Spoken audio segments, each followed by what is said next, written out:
How far the plume has progressed.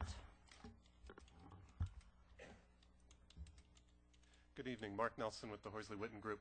This plume began probably back 30, 40 years ago and extended from the area around what's now the Cape Air hangar down to the southeast, past the current terminal location, down towards the town's wells in the Mahar Wellfield.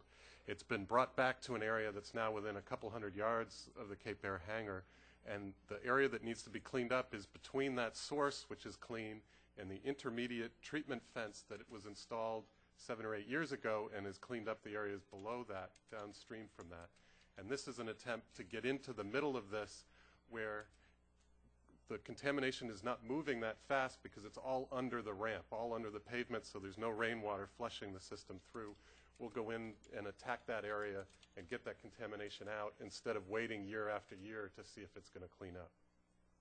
May I do a follow-up? And with this remediation effort, would it be a fairly quick remediation, or is it going to take some time?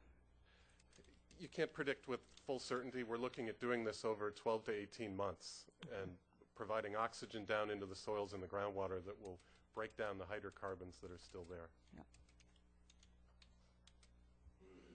Councilor Crocker. Just the price point of $207,000. What type of surety do you have that that will be an appropriate cost for the 18-month period? That's based on our estimates of what's needed to do to construct the wells and the injection system that would be there, and it's working with a couple different providers of the chemicals to get their estimates as to what that will cost for the injection. And we tried to be somewhat conservative on the number of times we would need to inject to make sure that that's going to work appropriately. Thank you. Anyone else?